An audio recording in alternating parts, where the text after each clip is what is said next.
Hello and welcome to another episode of the Mentalverse, Episode 7. Today we'll be talking about communication in esports. But first, intros. Of course, Nadim from Goat Academy and Cristina from Kumiho. And now for the Spanish version. Cristina, take it away.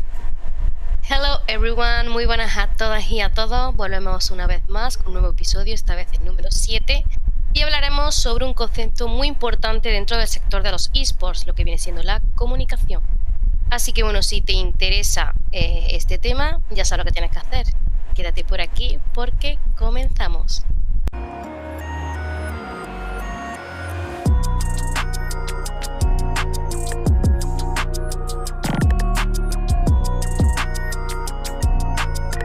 Now for the introduction.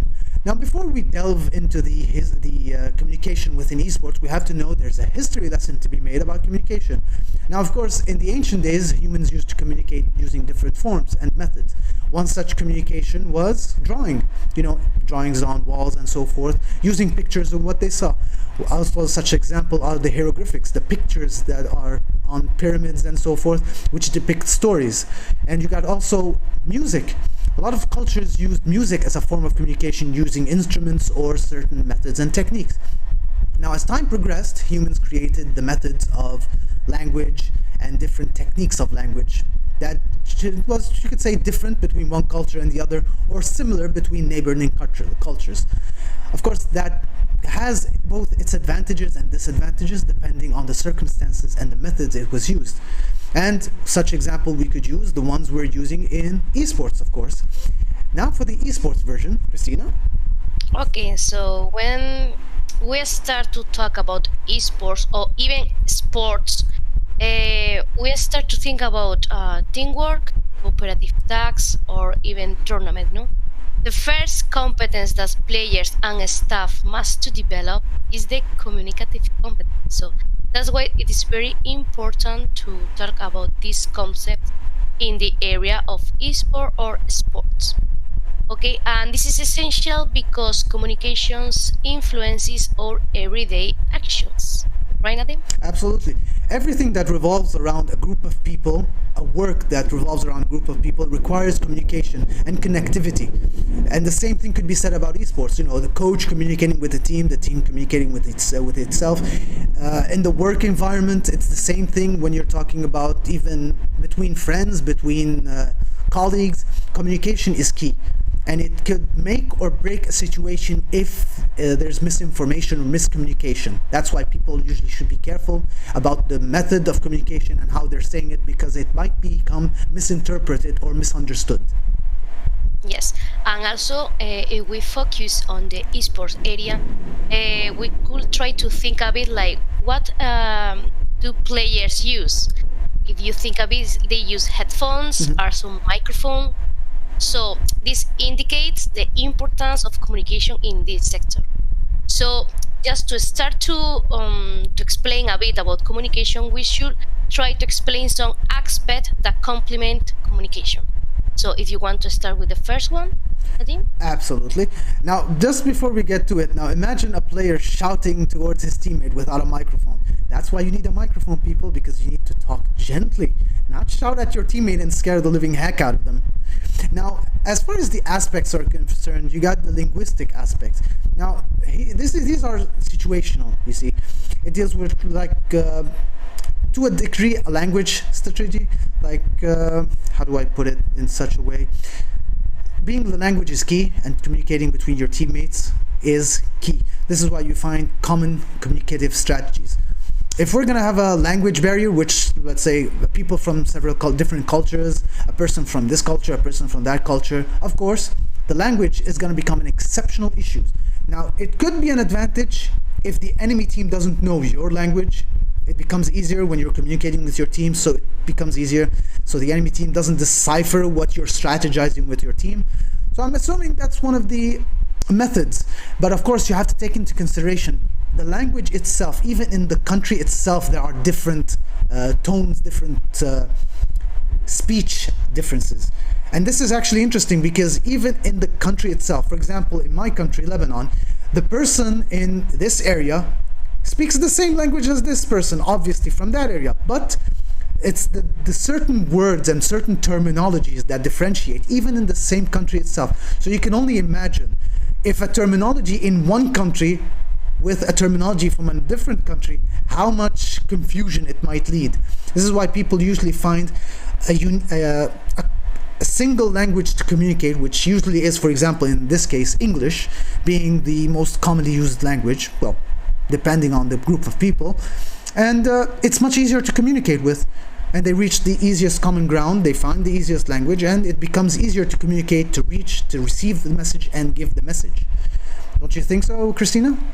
Yeah, it's not only the linguistic aspect, no, as you mentioned before, also the cultural aspect. We are like playing with players from other countries, and it is very important like that you respect, no, that players, and you have to respect their custom, their religion, and their culture, no. So I think it's very important how do we communicate. Also, this could be related with the individual aspect, no, which is related like the personality of each player, no. So it's very important how do we act, how do we speak, how do we give the message. So yeah, I think it's essential. No? Yeah. And the last. Sorry. You can tell me. As you said, it's 100% correct. Despite the personal aspect, because each person has a unique way of communicating. Some people tend to communicate in a loud voice. Some people tend to communicate in a low voice. Some people have this nice attitude that when they're talking, you just listen to them. And of course, there are people when they talk, you just want, please stop talking. And this is the beauty about communication. One has to balance things out. Of course, there's the hierarchy, I can't even pronounce that one. The hierarchy aspects, oh my Lord. The hierarchy aspects, of course, it's the status of the person. Of course, when you're talking to someone from the similar status, it's different. You can be buddy. And some people, when they are in a higher echelon, you tend to have this more respectful tone. Like, for example, the player versus the boss of the company. It's a different tone. Now, bear in mind, that's not a given. It comes down also to the individual aspect, because some people in high hierarchy don't want to be treated like they are elevated or something. They just like, you know what, treat me like you would treat your friend. Yes. So there's this situational thing, and there's this individuality thing. So the aspects could be merged together depending on so many factors. And this is one such example factor, that the hierarchy aspects could be merged with the individual aspects, and it could create a different form. That despite the status different between this person and that person, it's how the person in the higher echelon prefers to be treated, and in such it creates a different form of communication. It makes things possibly easier, possibly difficult, depending. Like, to some people, they find it easier to communicate on the same level without this whole you're the boss, I'm the regular employee kind of mindset. So it depends on the people, of course. It depends on the method, and depends on the message you want to give to the outside world, how the system works inside the company or inside this environment, for example. Exactly. So we could say, or we could sum up that it is very important to take into account this type of aspect, no, just to try to communicate in a good way, maybe. And also now we could try to, or we could try now, we are going to talk about different types of communication, because there is not only one. We have different types of communication, like the verbal one, non-verbal, and also the written communication.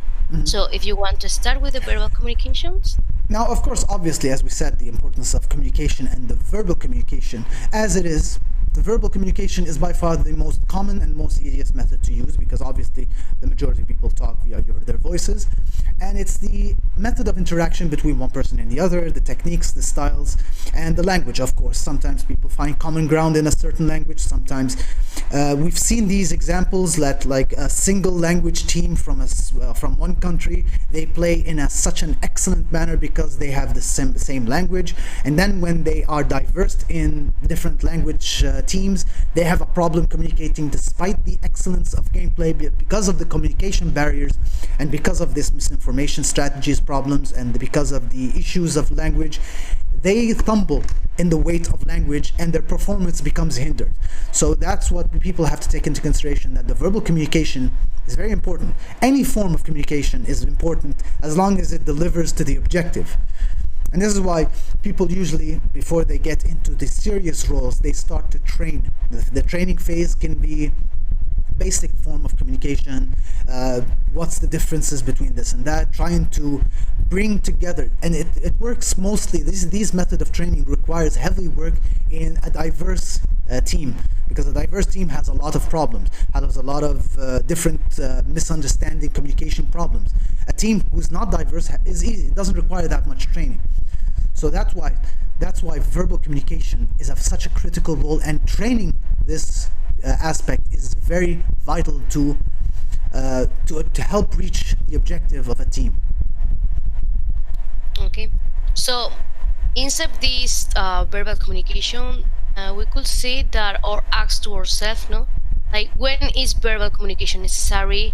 Also, where does verbal communication appear? Or what communication do we have to develop? Or who do we communicate, right? There are different aspects about how we can do it.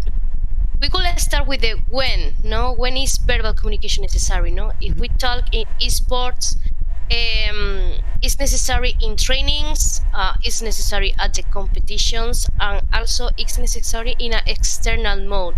What is an external mode? Is referred like in specific moments, no? Such as individualized or private meetings, or pre and post match talks, or maybe to carry out collectively with the entire group, no?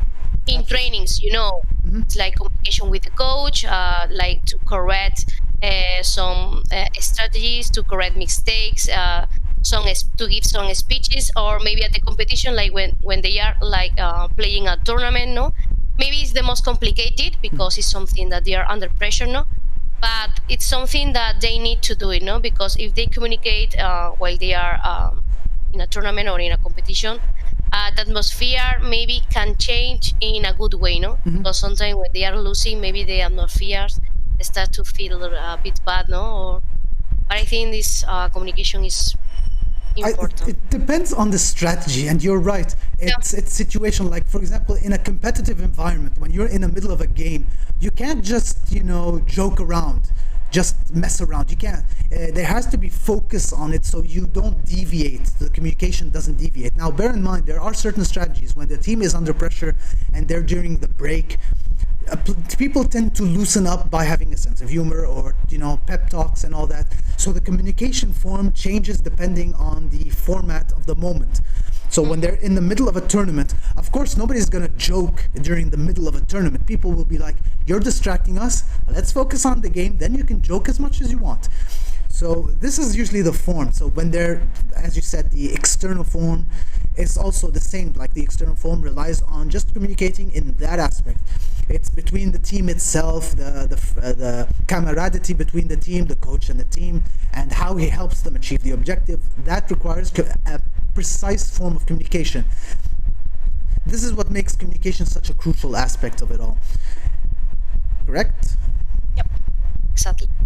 So if you want, we can try to move to the where does verbal communication appear. We said within the competition, inside the competition, and also maybe out of competition. Within the competition, we know everyone, no? While they are in a competition, they start to talk with their teamwork, and also they also talk with the other players when they have the moment. And out of competition is like when they finish everything, maybe they have the opportunity to start a conversation with other players, other teams, no? Like outside of the tournaments, no? Not inside. Be social. So this is something. Basically, just be social, talk to people, have a regular conversation with people. You don't have to just talk about games. But in the middle of a competition about video games, you have to talk about just games. Yeah, exactly.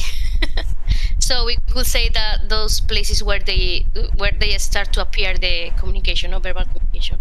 Absolutely. So now we have to move, or we are going to move to the next one, that is, what communication do we have to develop?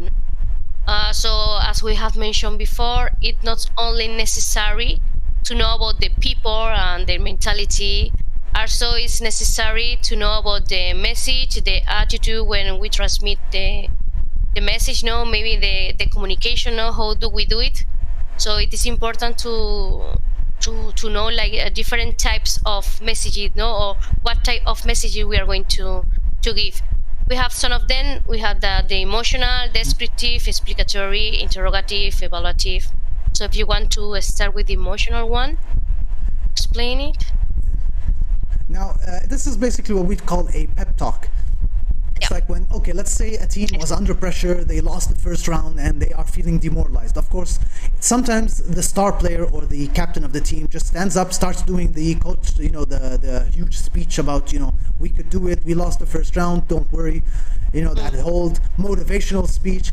So that's like touching the emotion because the team's already under the weather, feeling depressed.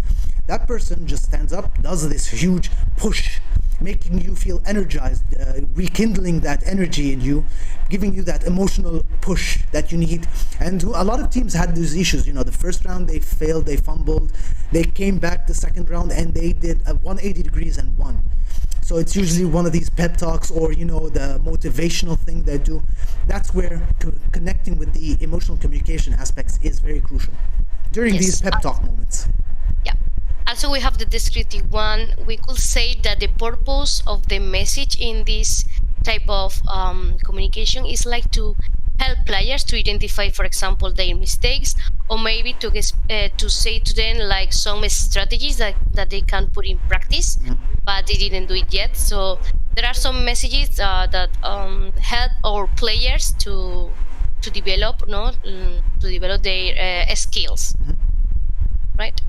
Absolutely. Now we got the explanatory one, which is basically trying to pinpoint. Let's say there's a problem. There's a player who had an issue at the first round, or they stumbled because of certain situations. Now, of course, let's say, for example, the coach usually pinpoints that issue and tries to reach out to that player via communication strategies. Now, trying to, let's say the player is depressed, annoyed. Of course, you can't go towards that player and start shouting at them. It'll make things worse. The technique usually is a calm, trying to give the message, helping them to reach out to them using the communication. And when you do reach out to them, the player, just awakens and is ready to, regain the focus and get back to it. So that's where the explanatory aspect, usually like pinpointing the problems, knowing how to deliver the message, and hopefully the player would actually receive that message and is capable of, revising it in his mind or her mind, thinking about it, and then, get back to it and hopefully succeed where they failed the first round. Exactly. And the next one is the interrogative one. We could say that the types of message is like to ask to ourselves if we did well or if we made a mistake or how we can solve it, okay, or if we understood everything, or everything that the strategies that the coach gives to us, or maybe explanations. So this is something that we always have to do, to ask ourselves, So as long as it doesn't become an obsession. Now, bear in mind, of course not. To self-doubt, because sometimes when a player says, I did this mistake, I did that mistake, sometimes they revise it in their mind, creating so many scenarios that it becomes like a fear. And you become so afraid of making that mistake that you end up doing a different type of mistake because you're so fixated about that mistake. So when you're doing that interrogative kind of thing, don't obsess over it. To accept these mistakes is one of the aspects, to know the mistakes and then to say, okay, this strategy will help me overcome that mistake. But to accept the fact that you made that mistake is normal. It's just normal. It's being human. Humans make mistakes. It's normal. As long as a person doesn't obsess with it. That will become problematic to the team and especially to yourself and especially to your psyche during the gameplay. Exactly. And then we could relate it to this one with the evaluative one. It's like to know if the players resolve their mistakes, or if their progress is like is going good, it's not going bad, So it's something that is very... This usually happens after the mistake is done and after you've faced the mistake again. Then you can evaluate yourself. It's like a self-evaluation, and at the same time it's like confronting the problem, facing it, and then asking yourself, okay, this I did, this I did, this I did, and then you've realized, okay, you've overcame that problem using this strategy. It's like you've just tried to comprehend the message in yourself. This is basically having a conversation with yourself about yourself, which is, I know it sounds weird, it sounds crazy, but believe me, it's pretty normal, especially now. Exactly. Now we could move to another section that could be the who do we communicate, no? Now, bear in mind, before we get to it, we have to mention one very important thing. Now, while we did mention communication, verbal communication, there's one aspect that we did not mention yet. It's non-verbal communication, which is very interesting depending on the situation it's being used. Now, this is actually a non-esports story, but it's actually a story nonetheless. Now, if we've noticed that in sports or in anything, people use sign language in a code manner, in a sort of like a code breaking kind of thing. So imagine in an American football match where the coach does these weird sign things with his hands and shake, and they're doing this. It sounds weird to the audience. Like, what the heck is he? Is he doing a ritual dance song? It's actually a non-verbal communication. It's like a code that the team understands. The enemy team, of course, will not comprehend that because it's just the enemy team and their own code. Of course, the concept of code, that's such an example, is the language code. This is even though this is a language thing and this is a verbal thing, but language could be used as an advantage. And one such example is the one used in World War II, the one used in the Pacific Theater, where the Marines used a strategy, the code strategy, which is they recruited people from the Navajo tribe, which was a non-written language back then. Of course, the Japanese back then didn't know what the language was. So they used Navajo language to send code between one group and another, be it an assault strategy or an artillery strike or whatever. Of course, the Japanese couldn't decipher that language, so it made the war easy. And the same thing could be said about language advantages. It could be used in esports depending on the adversary. If they don't know your language, you could use your language in a form that the enemy team doesn't know. So if, for example, you were shouting your strategy out loud and the enemy team doesn't know your language, it's going to be difficult for them to decipher your strategy. But of course, nobody's going to be shouting their heads off. You got a microphone, thank God. So you're going to be, talking in a low volume. So about the non-verbal strategy, as we said, people usually communicate if they are trying to send a code that the only team understands. Also in esports, it could be used as a form of a decoding thing, which the coach doesn't want to shout out loud about the code, about the strategy, so it's like, okay, I'm gonna do these weird dances and whatever. The team will understand what that means. The enemy team will have no idea what that means. So non-verbal and verbal could be used as an advantage depending on the circumstances and the method. Well, that comes to the team itself, of course. Exactly. Not only to the team, also in individuality. Imagine that there is a captain in the team. Probably the coach will have some gesture, maybe a specific gesture to the captain, and the captain have to share that message from the coach. It's something that is related. That's why I was about to talk about how do we communicate, because there are two ways. There are individually or maybe collective in a group. Individually maybe is that aspect, and in a collective is just the captain just try to talk with the whole group. It's a domino effect. Like basically it starts off individual and it becomes collective, because if the coach is going to communicate with the entire team instantly during the match, it's going to be difficult because the person would become distracted. It's like this person's doing a very critical. Imagine one player is in the middle of a team fight, the other player is farming. It's much easier for the coach to communicate with the player who's farming than the person who's in the middle of a team fight. So this is why in a very reasonable manner, the coach starts off by sending the message to the captain receives the message, and the message is split between the team. It feels fluid, at least. Exactly. And also we could say that in the non-verbal communication there are two types. There are orders through gesture, that is something that we have been talking now, and also there are involuntary movements. That is something very important to control, because sometimes it's bizarre. Just say it. It's weird. It's odd. I mean, you're not gonna just stand and start shaking left and right and say it's not voluntary. My body decided to shake its moment. Come on, Please. In the football, the coaches sometimes lose their mind and start to do a lot of gestures. Yes, but we're not going to describe these gestures, but we're just going to say that it's like, let's call it normal. Well, I wouldn't say normal, but human behavior, impulse moments. The coach just starts grabbing his hair and is like, I'm pretty sure that's not going to be a very communicative images, but the team's going to look at their coach and say, we are doing something very wrong. Well, it's very communicative when they are angry. Because when they are angry, we are like, okay, that player is angry.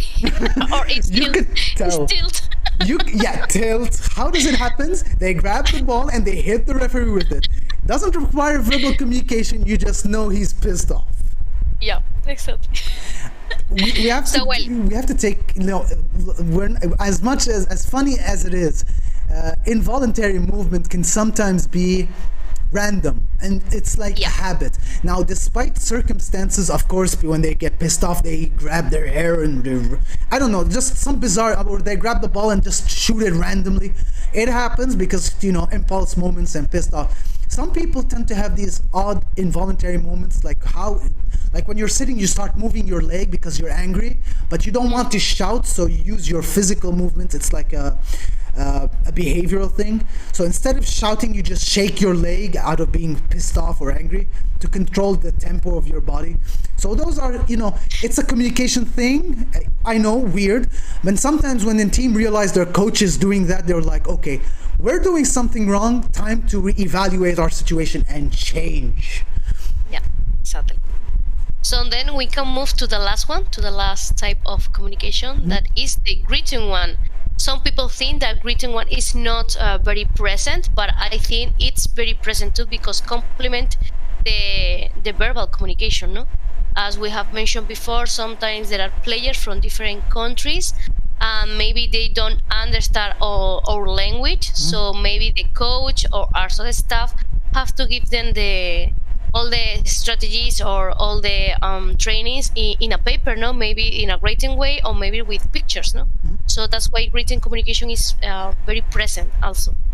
Now, one such thing that actually I've researched and was very interesting, that sometimes some people have a difficulty delivering a message using voice, and because it usually is a psychological problem, because they have no confidence in their voice.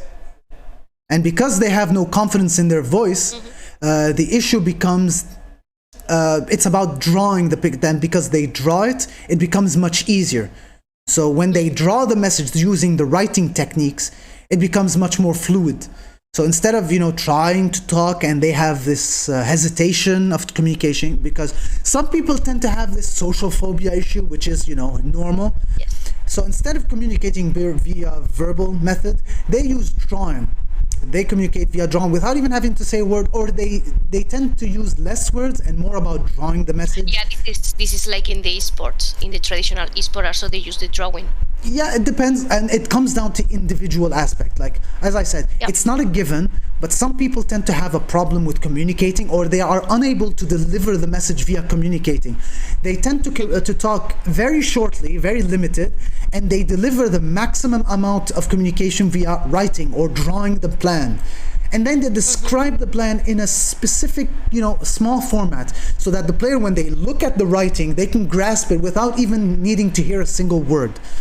So that actually helps. On one hand, it helps the person who has a problem with communicating, which is usually the person who's delivering the message, and at the same time, the player who has a difficulty with the language, as you said, who is able to grasp the message fully when they see the drawings, they see the method or the picture or the map of the strategy. Exactly. So we could try to conclude this episode, because I think it's very clear that communication is essential in the esports area. Well, we could say it's but communication is important in just about everything we do in our life, and not despite its critical importance in esports, and it could, as we said, make or break a team. If no matter how good you are, if there is no communication or if there's miscommunication, the team will not deliver optimally. And the same thing could be said about any activity in the workplace, in even something as simple as a social connection with someone. If you're trying to socialize with someone and you're not able to deliver the message, then the person might misunderstand the message. This is why people have to understand that communication is not just about talking. It's about being capable of talking, well, one of its many forms, talking both verbal and non-verbal, but at the same time delivering the message. Because communication without results is pointless. So that's why to deliver the message is the most crucial aspects of communication. And if it requires writing over talking or talking over writing, then that's the strategy it's needed. And actually that helps in not just the esports league, as we said, it helps with the league itself, it helps with the team itself.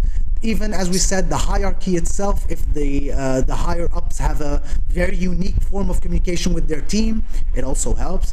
And yes, and also help to be more fluid and also to develop a healthy atmosphere. Absolutely. Because without communication, I mean, nobody wants to work with someone who's always shouting. Imagine an environment of communication where somebody's constantly shouting. It's depressing, it's stressful, and it puts you in an idea of, I don't want to communicate with this guy.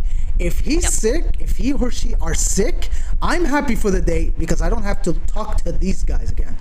So it's the method and style of communication, and it's the image you portrayed. Because imagine if you're having a conversation with someone who's just not getting it, you get tired. It's actually draining, physically draining. You're like, your energy is tired. So that's why communicating with someone who grasps you is far different than someone who doesn't grasp you.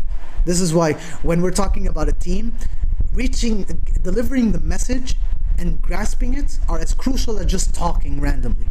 Exactly. And I believe that concludes the episode for the day. Yeah, I mean, it's the last one. Yes, from it is. this Sadly, it is the last one. This will sadly conclude the series for now, of course, of the Mentalverse. Now, of course, who knows, in the future we might proceed with yet more. I mean, unknown, the future is a mystery after all. But who knows, anything is possible.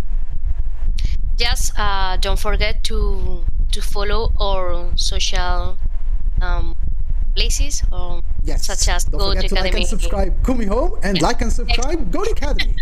Exactly.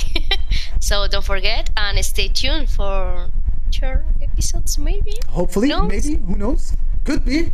I mean, there's no room for there's no room for endless possibilities, or there is room for endless possibilities, but who knows?